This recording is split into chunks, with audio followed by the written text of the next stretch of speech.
Olá, eu sou a professora Débora Martins e hoje vou ministrar o conteúdo de Química do segundo ano do ensino médio.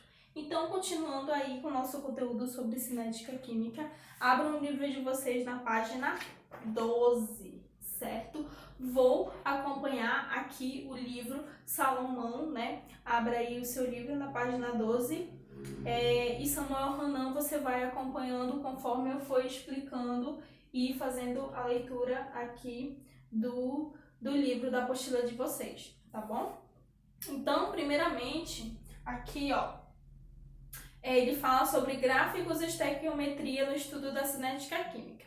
Para estudar a interpretação gráfica no estudo da cinética química, podemos usar a decomposição da água oxigenada como exemplo de reação, certo? Ao colocarmos um pouco da solução de água oxigenada sobre um ferimento, observamos lá aquela efervescência, aquela formação daquelas bolinhas, não é mesmo? Então, esta solução também sofre decomposição na presença de luz, liberando gás, oxigênio e água, certo? Então, o que acontece na reação, né, da água oxigenada quando ela é submetida à temperatura ambiente? A água oxigenada, o nome científico dela é peróxido de hidrogênio, certo? E a fórmula molecular dela é H2O2, ela tem 2 hidrogênios e 2 oxigênios, certo? Quando ela é submetida à temperatura ambiente, ela se decompõe, certo? E ela se decompõe em água líquida mais o gás oxigênio, certo? Então, essa solução também, né, sofre, né, essa decomposição devido a ela ser submetida à temperatura ambiente. Então, aqui ele coloca um gráfico que ele diz o seguinte: em laboratório foi registrado um gráfico com a variação da concentração de água oxigenada em função do tempo, certo? Então, esse é o gráfico aqui de consumo, né, da água oxigenada quando ela foi submetida à temperatura ambiente, certo? Vocês observam que a curva, né, ela tá ao contrário, porque geralmente no gráfico a gente não vê a reta assim, a curva assim, né? Essa reta aqui é de crescimento, né? É de produção. E quando a reta ela tá ao contrário, isso significa diminuição, significa consumo, certo? Então, como a água oxigenada ela está sendo consumida, a reta do gráfico ela vai ficar ao contrário, ela vai ficar dessa forma, certo? Então, ela começou aqui com 1 mol, né, a concentração dela com 1 mol, e ela foi consumindo, ela foi diminuindo, foi para 0,8, 0,6, aí foi, até chegar a 0,1, até chegar ao zero aqui, o zero, certo? E tudo isso, né, todo esse consumo, ela conseguiu chegar até zero no intervalo de tempo entre 2 e 12 segundos. Então, em 12 segundos ela conseguiu consumir, né, 1 mol aqui dessa molequinha dela, do peróxido de hidrogênio, que é a água oxigenada, certo? Então, continuando aí, o gráfico mostra que a concentração da água oxigenada diminui ao longo do tempo, ou seja, ela é consumida durante a reação. Se estivéssemos registrando a concentração de um dos produtos em função do tempo, como a concentração do gás oxigênio, obteríamos uma curva ascendente, já que no início não haveria produto, e ao longo da reação sua concentração aumentaria, certo? Então, nesse gráfico, através desse gráfico, nós podemos identificar 4 velocidades médias diferentes, né, que ele numerou, como velocidade 1, 2, 3 e 4. Certo? Então, calculando os valores dessa velocidade, a gente tem o seguinte: vocês lembram como a gente calcula a velocidade média de uma reação? A gente calcula da seguinte forma: olha, lembra lá da forma? Velocidade média é igual a variação aqui, né, da reação dividido pela variação do tempo, mas essa fórmula ela pode ser desmembrada, né, como vimos na aula passada. Ela pode ser desmembrada para essa aqui, velocidade média é igual ao módulo. Aqui, né, o meu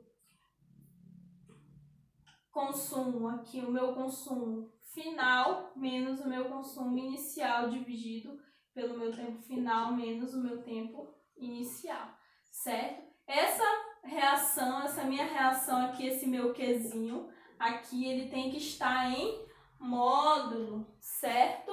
Essa parte de estar em módulo, eu já expliquei aí na aula passada o porquê, certo? Então, ele calculou a velocidade média de consumo da água oxigenada. Como foi que ele fez? Ele fez em função do gráfico, certo? A gente observando o gráfico, dá para a gente calcular a velocidade média de consumo do peróxido de hidrogênio, que é a nossa água oxigenada, certo? Então, aqui, ó, na velocidade 1, né? Na velocidade 1, utilizando lá a fórmula, a gente vê que, ó, o consumo final, aqui, ó, velocidade 1, é só isso aqui, só esse pedacinho aqui. A velocidade 1 vale 0,8, né? A velocidade 1 aqui, a final vale 0,8 e a inicial vale 1. Então, fica 0,8 menos 1 dividido pelo tempo. O tempo final é 2 e o meu inicial é 0. Então, fica 2 menos 0. Calculando, dá 0,1 mol por litros por segundo, certo? Velocidade 2. Na velocidade 2, é todo esse pedacinho aqui, ó. É só esse pedacinho aqui. Só esse pedacinho aqui que eles observaram. Então, a minha velocidade de consumo final é 0,6, né? E a minha inicial é 0,8. E o tempo é 4.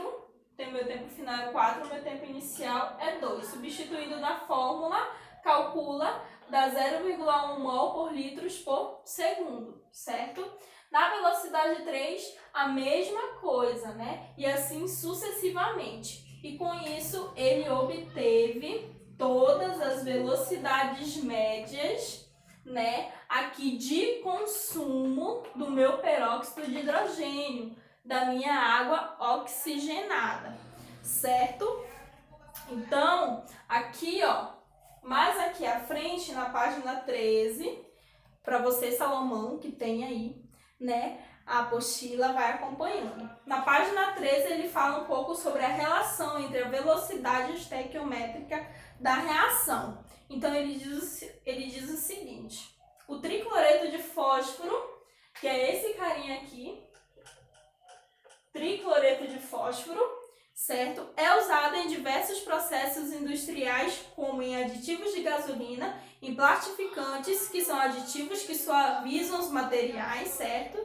Na preparação das superfícies de borracha para eletrodeposição de metais e no acabamento de tecidos, certo? Então, ele fala aqui, considere a produção de tricloreto de fósforo a partir da reação entre fósforo e cloro gasoso, na qual tenham sido consumidos 20 mols, certo? 20 mols de fósforo nos primeiros 10 minutos aí da reação, certo? Então, nesse intervalo de tempo de 10 minutos, a gente vai determinar a velocidade média de consumo de cloro e a velocidade média de formação do tricloreto de fósforo. Então, os participantes se encontram em proporção estequiométrica, ou seja, na proporção 2, 3 e 2, com relação ao fósforo, cloro e o tricloreto de fósforo, respectivamente. Quando ele fala em proporção, gente,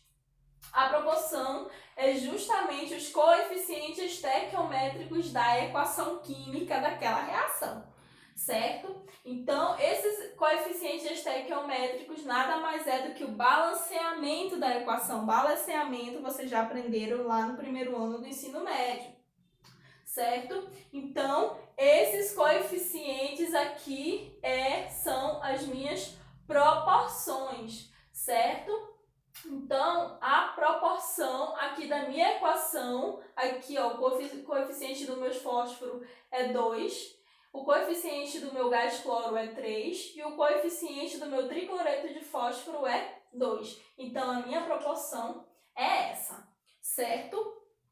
Então, continuando. Aqui, como exemplo, foi somente fornecida a quantidade em mol de fósforo que reagiu em um intervalo de 10 minutos, ou seja, 20 mols, certo? Podemos inicialmente determinar a velocidade média de consumo de fósforo e depois estabelecer uma regra de 3 para o cálculo da velocidade de consumo do cloro e do tricloreto de fósforo, certo? Então, vamos calcular a velocidade média de consumo do fósforo, certo?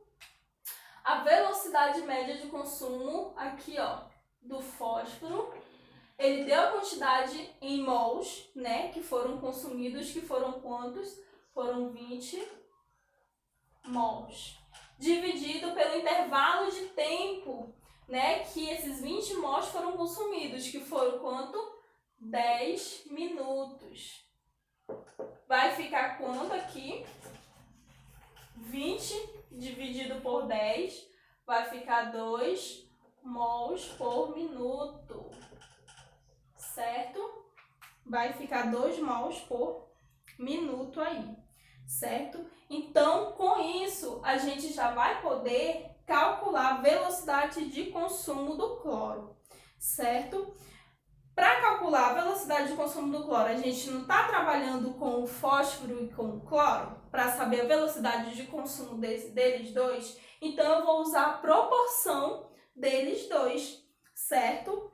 O que eu vou fazer? Eu vou trabalhar aqui com o fósforo, ó. O fósforo, a proporção dele aqui, ó, 2 do fósforo sólido e do cloro, que é o 3, certo? Cloro, gás cloro, certo? Então, ó, o coeficiente estequiométrico é a minha quantidade de mol, não é mesmo? Então, ó, 2 mols de fósforo está para 3 mols de gás cloro, certo? Mas eu quero saber a velocidade média de consumo do meu cloro. É o que eu quero saber, certo? Então, a minha velocidade média do meu cloro é o que eu quero saber, não é mesmo?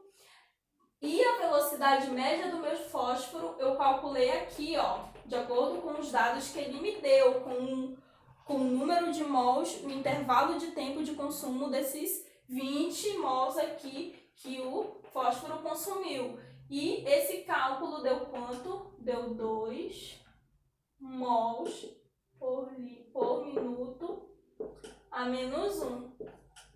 Fazendo essa regra de 3, dá quanto aqui, ó? O volume de cloro dá 3 mols por minuto a menos 1, certo? Exatamente como tá aqui, ó. 3 mols por minuto a menos 1, certo? Então, aqui ele comenta também, ó, como a proporção estequiométrica entre o fósforo e o tricloreto de fósforo é de 2 para 2, né, ó, de fósforo é 2 e do tricloreto de fósforo é 2, ó, 2 para 2, ó, proporção é 2 para 2 deles dois. Podemos considerar que as velocidades serão iguais, uma relativa ao consumo de fósforo e outra à formação do tricloreto de fósforo, ou seja, todos eles vão ter a mesma velocidade de consumo aí, né? A mesma velocidade de consumo dos reagentes, certo? Que seria a seguinte. Deixa eu apagar aqui em cima.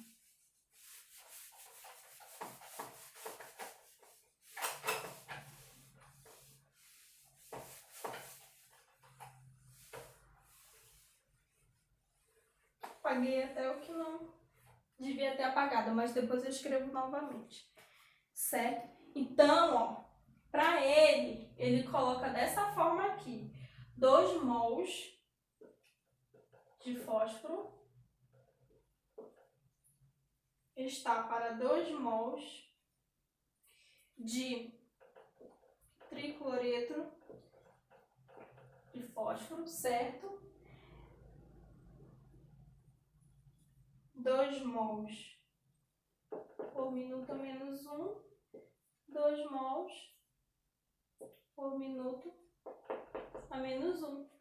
Então, aqui, ó, ele usou a proporção estequiométrica, o coeficiente estequiométrico, a proporção do fósforo e do tricloreto de fósforo, certo? E ambas as velocidades de consumo deles dois é igual a 2 mols minuto a menos 1, certo? Então, logo a velocidade aqui, ó, do tricloreto de sódio é igual a 2 mols por minuto a menos 1, certo? Então, já trazendo aqui, ainda trabalhando com as proporções, né? Ele fala aqui na página 14, né, um pouco sobre o cálculo da velocidade média da reação. Então, ele fala o seguinte: se desejarmos calcular a velocidade média da reação, poderemos partir de qualquer um dos valores da velocidade obtidos na produção de tricloreto de fósforo e em seguida dividido pelo coeficiente estequiométrico da espécie, ou seja, do reagente ou do produto. Então, dessa forma, tem as seguintes velocidades médias relativas já calculadas anteriormente, que a gente calculou, que eu até apaguei aqui sem querer, né? Que foi aqui, veio aqui do PCl, veio aqui do V,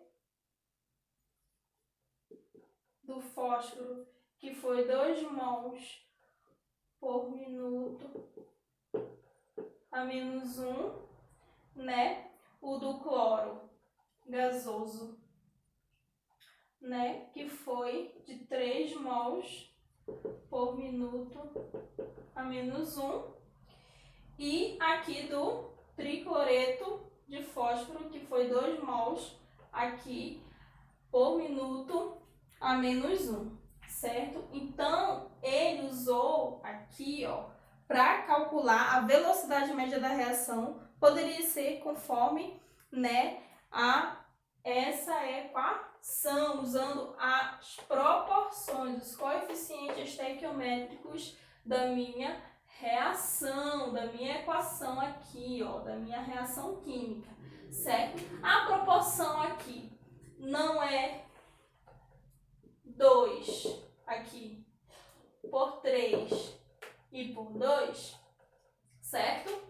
Esse 2 aqui não é do fósforo, então o que eu vou fazer? Velocidade média do fósforo dividido pelo coeficiente dele, certo? Velocidade média do cloro. Qual é o coeficiente estequiométrico do cloro? Não é 3? Então, coloquei aqui. Velocidade média do tricloreto de fósforo. Qual é o coeficiente estequiométrico dele? Não é 2? Então, eu vou colocar aqui, certo? E aqui em cima, eu já tenho os valores dessas velocidades médias. O que eu vou fazer? Eu só vou substituir aqui, certo? Nas minhas velocidades. A velocidade aqui, ó, do meu fósforo é de quanto?